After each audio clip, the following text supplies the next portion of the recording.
it's so easy to feel like we're too overwhelmed and too busy to connect, but connection actually gives us energy when you're connected with the right people.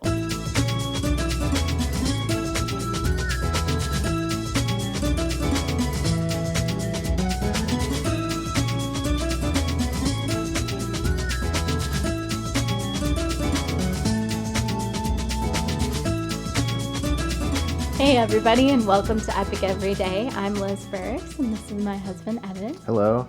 We are so glad that you guys are with us here today.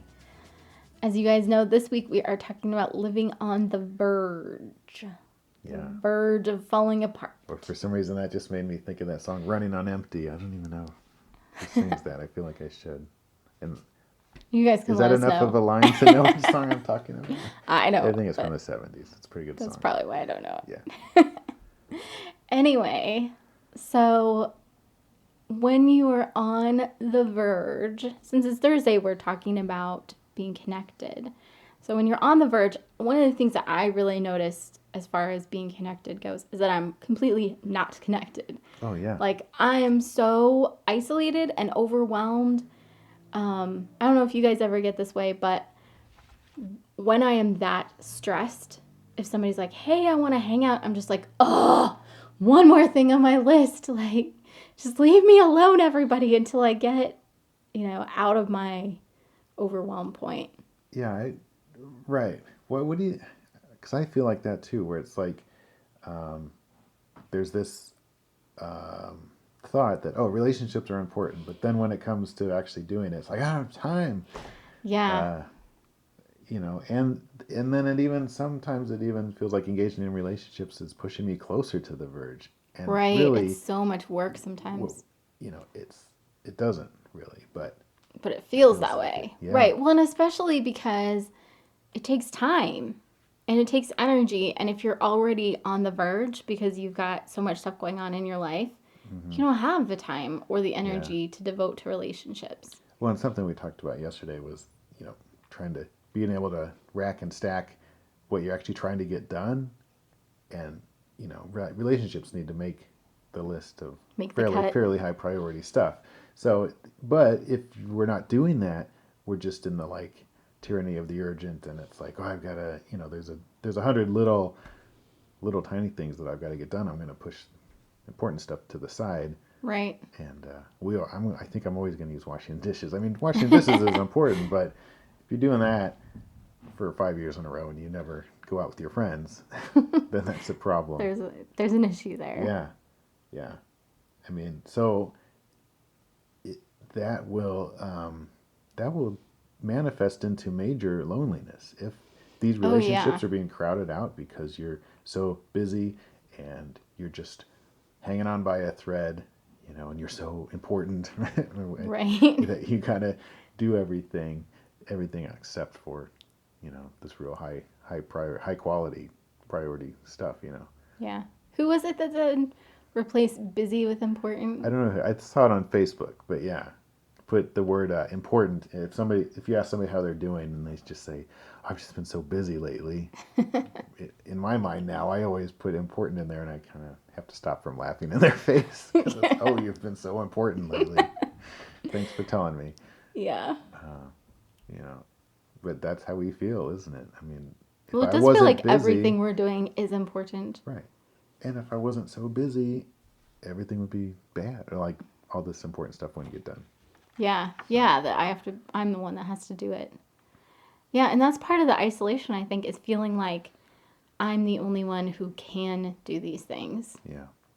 And sometimes it's true. Like sometimes there are things that you're the only one that can do them. But I think most of the time there are ways around that.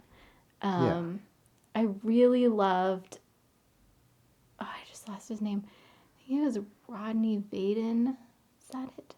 I don't know. What's the name of the book or whatever it is? It's a YouTube video on how to prioritize your time. Oh. And I don't remember his name either. I think we watched that recently, didn't we? Yeah. We'll put a link in the description. But Rory. It was Rory.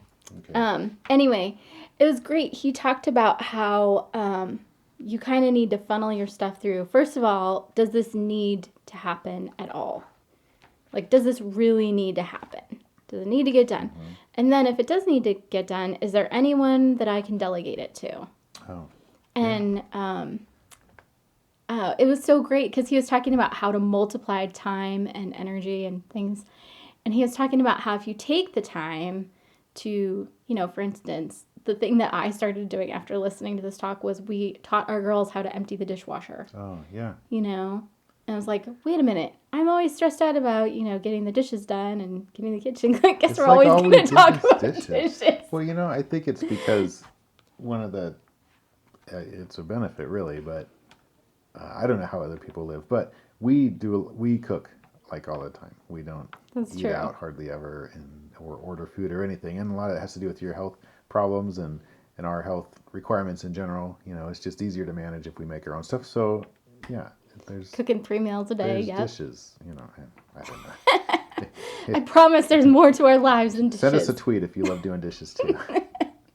Anyway, but that was one of the things where he was talking about how a lot of the time we don't train people to do something to take over for us because we talk about how it's going to take so much time, but he's like, what can you do today that will give you more time tomorrow? Yeah. So, yeah, that was one of the things where I was like, oh, we could totally teach our kids how to do this. They're old enough now. Mm-hmm. Yeah. One of the other things that amplifies the problem is, we were talking about relationships, trying to be connected, but one thing that's going to make us want to shy away from being connected is unresolved whatever. It could be the stupidest, littlest thing, but if it's unresolved, you're not going to want to take the time to resolve it. And then if it gets to be months and months and months and a year, it's going to be even harder to, that's going to be a mental block, but trying to get... It builds up. Yeah, it stacks up. We were talking about yesterday with the will. Yeah. So, I don't know, this is all stuff we're working on too, trying to keep short accounts, but if we're going to be connected, that's going to come up. We're going to have, relationship challenges. Yes. And they're totally overcomable, but right, and the relationship is usually stronger afterwards. Yeah. And it's definitely worth doing the work. But I agree. The other thing I think, as far as time-wise, if you do not spend time with your friends, your relationship will atrophy. Oh yeah, it has to. I think that's something that I have really noticed over the past few years of not being able to attend church because of my health issues. Like just seeing those relationships kind of atrophy, and recognizing some of that comes from my end, from not being there, and some of it comes from their end, from them. Every time I'm like, hey, let's get together. They're like, oh, I'm too busy. Yeah. And I can see that it's gradually getting atrophied. Yeah, right. Because, it's, it's different stuff. You're busy too, but it's, we've been trying for a while to carve out time from our schedule to be available to do this or that. So, right. It's hard. Yeah, well, and one of the things that I was thinking about is that it's so easy to feel like we're too overwhelmed and too busy to connect, but connection actually gives us energy when you're connected with the right people. Yeah. I mean, obviously not with everyone. Kind of like I mentioned in passing yesterday, J.B. Glossinger was talking about the 3 different types of people, how you have your energy vampires and how they suck your energy. And then you have the people that are maintainers. They don't suck your energy, but they don't give you energy. And then the people who are propellers who give you energy. Mm-hmm. And ideally, you want to have people in your life who are propellers. And you want to be a propeller yourself. Exactly. Yeah. Yep. I think that can start to feel overwhelming. It's like, well, I've got to go find all new friends. And again, we're going to say one step at a time. Yeah, 1% improvement. Now, along with that is finding that one person to kind of add to your crew or whatever. Right. It may not happen the first try. So, like, say your goal is over the course of the year to add one person. You might actually end up trying to add 2 or 3, and or sometimes maybe one more. sticks. Yeah, sure. Yeah. It's it's hard. But Or there can be people in your past. I mean, because that was something that I tried, and then I was just having the hardest time finding people who had time to connect with me. And so I went back to some of my friends from college and was like, hey, get Voxer. Like, yeah, would you be willing to start building a relationship where instead of talking once, I mean, we haven't, some of them we talk like once a year. We've talked once a year since we got out of college, just our like annual catch up Christmas card or whatever. But, I went back and was like, can we start talking once a month? And they were, interested in that. yeah, So it yeah. may be grabbing people from your past, or it can be changing the culture of the relationships you already have. That's true. Or it could just be kind of a mindset thing. Like if you have this goal to kind of grow your grow your crew, or I don't know what you call it, to get somebody that you can be connected with. Maybe think about who your current friends are. You try there first. If that doesn't work, I at church we had oh, this was years ago. I don't know. Even it was just a thing where some guys were talking, and somebody had said something that I was interested in, but I didn't know that he was. And it wasn't, it was a vulnerability thing. Like he shared a vulnerability that I also had, and I would have never known. But he was the brave one. He shared it.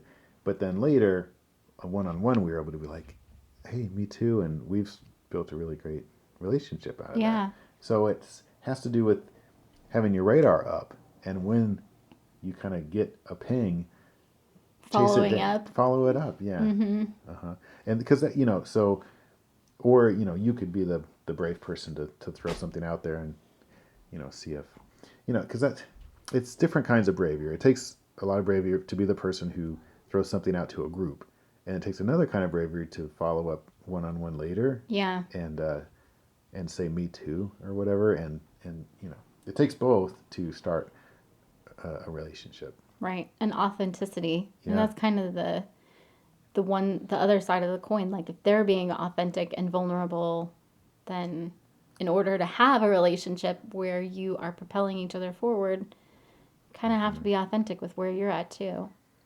One of the really scary things is going to be anxiety about and fear about it not going well, and it might not go well. That's why I said Yeah. might have to try it a couple. And so it's going to be, if it doesn't work, that's going to be really hard. If you put yourself out there, it doesn't work, and then to still go try to find another person. Right. But God's designed us to live in community. I mean, that's one of the things that I love about the church is, we grow up and we have these tribal mores that are part of our family. We have these standards, we have these relationships.